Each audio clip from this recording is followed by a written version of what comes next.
I think I'm gonna go insane. It's been 28 days since the 17th of December, and the rain hasn't faltered for a second since then. It keeps falling in sheets, driving down from the heavens like a waterfall. Outside, you feel like you could drown walking. When this all started out, I don't think that anyone thought much of it.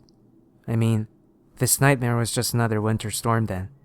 It started in kind of an odd place, out in the North Atlantic across from the Gulf of St. Lawrence, but I'm not sure that meant anything to people who are meteorologists or oceanographers. The storm started out expanding very rapidly. I'm not sure if it's still growing or not, since the TV hasn't come on for more than 3 weeks, but it sure hasn't moved at all. Things started looking more bizarre when the wind failed to move the storm. It just kept hammering New England, growing south along the coastline from Maine all the way down to where I lived in Nassau County, just outside of New York City. The weather forecast changed every few minutes, as forecasters revised their estimates, going from saying that there would be light flurries, to saying that there would be few inches of snow, to saying that there would be an absolute blizzard across the city, and that everyone should stay inside. My wife, Sarah, couldn't heed that warning though. She had to go to work, and I had to stay home and take care of our 5-year-old daughter, Tanya. When my wife walked outside that morning, I promised her that I would keep Tanya safe. Watching Sarah pull out of the driveway in her Nissan Altima, I had no idea that would be the last time I would ever see her. As the day wore on, the weather took a turn for the worse. It looked like the weather forecasters were right, predicting one of the worst storms New York had seen in over a century. It amazed me when the power stayed on late into the night, but I wasn't complaining. You never know exactly how bad a blackout really is, until you go through one with a 5-year-old who is still terrified of the dark. Not that I can say I'm not scared of the dark anymore myself. The last time we saw the cheerful, smiling forecasters on the Weather Channel, they were saying that the storm had expanded south into Jersey, and that we could receive 2 feet of snow during the night. It was at about 6:23 p.m., I think. Less than a minute later, the Weather Channel cut off, and every program on the television changed to a warning, telling everyone to get out of New York City along whatever bridge they could take, and avoid Manhattan Island. I tried to reach the company where Sarah worked on my phone, but the lines were down. I didn't really know what was going on, but I decided to listen to the reporters on my TV and get Tanya out of the city. I struggled with the idea that I shouldn't just desert Sarah, who worked in Manhattan, but when I got outside, I realized that I couldn't possibly risk going there. To the south, across the horizon, the dark clouds of the night were painted red with flames. The traffic was horrible, but not as bad as you might think. A lot of people were reluctant to leave. They all seemed to be in shock. I drove my Cadillac along the roads through Nassau and Queens, seeing a lot of people standing by the roadside watching the shadow of the flames flickering against the sky, but running into far fewer actually driving along the road. Some of the people were slowly making their way by foot out of the city, and as time went on, the traffic congestion got a bit worse. But amazingly, I was able to get myself and Tanya out of New York before it became so bad that I couldn't drive at all. I still remember looking across the harbor on the road from Queens to mainland and seeing Manhattan Island burning. I don't think I'll ever forget that. Tanya kept staring out the window, speechless and tired too, I believe. I don't know for certain what time it had to be, but I think it was past 11. All night, I drove through the countryside, trying to pick up a radio station that could tell me what was going on. There was nothing anywhere though, except news of mandatory evacuation of New York. It seemed odd to me that I had seen very few police officers and no military officials anywhere. Now, looking back, I think they were probably all either elsewhere or dead. The next day, things were worse. The weather started getting warmer, and the snow turned to rain. Piles of snow by the roadside were melting, and the blacktop was covered with water and mud.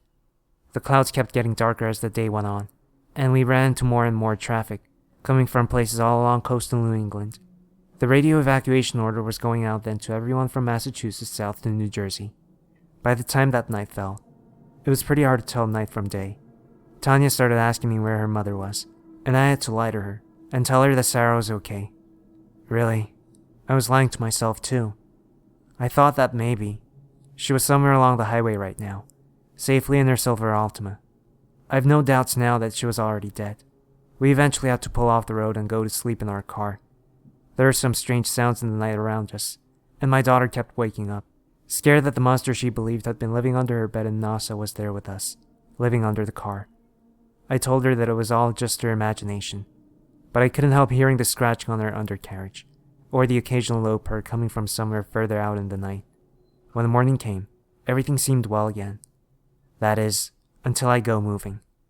I wanted to believe that the sounds I had heard the night before, and the ever-present sense of something out there in the night had all been figments of my imagination. But what I saw along the roadside shook that pleasant notion from my head. Everywhere, there were cars still sitting on the roadside, their windows broken out, and their doors sometimes torn off of their hinges. In front of some deep trails led through the melting snow into the distance. There was no way that I was going to stay out in the car that night. Instead, I chose to find a house along the road which looked empty, and well, I broke in. To be more accurate, I knocked on the door, and it creaked open on its own. No one was inside, so I decided that I and Tanya could stay in there for the night.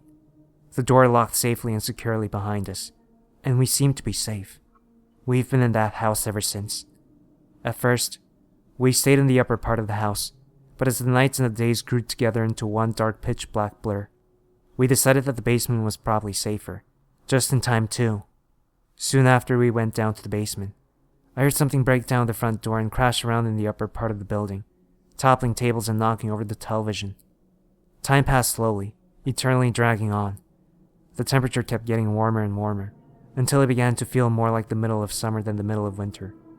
Then, one night, I think it was impossible to tell, the world around us grew warmer than the inside of an oven. I can't say the temperature was lower than 150 degrees. It was almost literally scalding. A little bit of water had started creeping into the basement through windows high up on walls, and my daughter and I tried to stay out of it, because it was nearly hot enough to boil. That was the night I saw something I really wished that I could just unsee. My daughter went to sleep early. She was tired and, I think, a little sick. For a little while, I let her sleep alone, choosing to look out through one of the closed windows where no water was pouring in. At first, I saw nothing but the pitch black of the storm. Then, I noticed something out there in the night. A few darkly glowing patches of luminescent green, coming from something I couldn't see. I watched them for a while as they bounced through the depthless darkness, moving along at a distance I couldn't really understand. Then, there were several bright flashes of lightning, and I realized that what I was watching was much larger than anything I could have possibly imagined. How tall it was, I'm not totally sure, but I know it had to be bigger than a mountain. It was still just a shadow in the distance, but it had enough form for me to know that it was not normal. Even in the twisted alternate version of reality which comes with the storm, I could feel the heat coming off of it and coming through the window like an open fire, less than an inch from my face. In its wake, there were flames spouting up from the forest of southern New York and casting black trails of smoke against the black sky. Soon, the light from the brief outburst of lightning strikes fell away, but the green glow continued. I kept watching for a while before going back to sit with Tanya. Those images burned forever into my mind. When morning came, the world was a bit cooler. As the next day wore on, and the next after it, the temperature went even lower, and so did our stocks of food. The owners of the house had a few weeks' worth of food in the basement. Apparently, they were farmers who had kept old traditions of canning and drying their own produce. It lasted us longer than I thought, but now, we've been out for a while. I think that Tanya and I are gonna head out. If the car works, we'll take it. If it doesn't, we'll figure something out. There's water everywhere, and it's more than foot deep on the flat land here. The ground reached the saturation point weeks ago, and the water hasn't had time to drain away fully. I don't know what's gonna happen if it keeps raining. I guess this part of New York is gonna join the Atlantic Ocean. I'm just thinking that maybe we can get to safety somewhere. There has to be some place where the storm hasn't reached. I'm leaving this note here, just in case someone finds it eventually. I just want there to be some remnant of Tanya, Sarah, and I passing through this world. I don't want us all to just be 3 more faces in the storm.